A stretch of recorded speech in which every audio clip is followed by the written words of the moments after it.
Mga bilang Kapitulo 30. Mga tuntunin hinggil sa mga panata.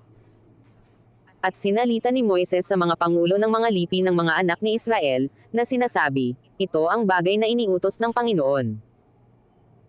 Pagka ang isang lalaki ay nagpanata ng isang panata sa Panginoon, o sumumpa ng isang sumpa, na itinali ang kanyang kaluluwa sa isang gampanin, ay huwag niyang sisirain ang kanyang salita, kanyang gaganapin ayon sa lahat ng binuka ng kanyang bibig. Pagka ang isang babae naman ay nagpanata ng isang panata sa Panginoon, at itinali ang kanyang sarili sa isang gampanin, sa bahay ng kanyang ama, sa kanyang kadalagahan.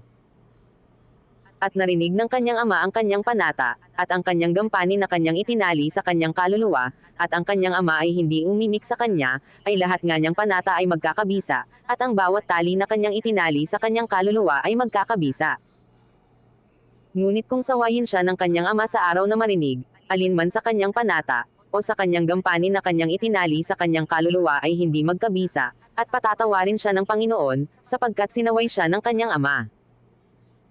At kung siya'y may asawa at magpanata o magbitiw na walang dili-dili sa kanyang labi ng anumang gampanin na kanyang itinali sa kanyang kaluluwa, at marinig ng kanyang asawa, at hindi umimik sa kanya sa araw na marinig yaon, ay magkakabisa nga ang kanyang mga panata, at ang kanyang mga gampanin na kanyang itinali sa kanyang kaluluwa ay magkakabisa. Ngunit kung sawayin siya ng kanyang asawa sa araw na marinig yaon, ay mawawala ng kabuluhan ang kanyang panata na itinali niya sa kanya at ang nabitawang pangako ng kanyang mga labi na ipinanali niya sa kanyang kaluluwa, at patatawarin siya ng Panginoon.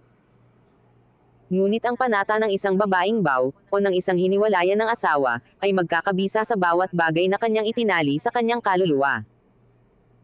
At kung siya'y nagpanata sa bahay ng kanyang asawa, o kanyang tinalian ang kanyang kaluluwa ng isang gampanin na kaakbay ng isang sumpa, at narinig ng kanyang asawa, at hindi umimik sa kanya, at hindi sinaway siya, ay magkakabisa ang lahat niyang panata, at bawat gampanin na kanyang itinali sa kanyang kaluluwa ay magkakabisa.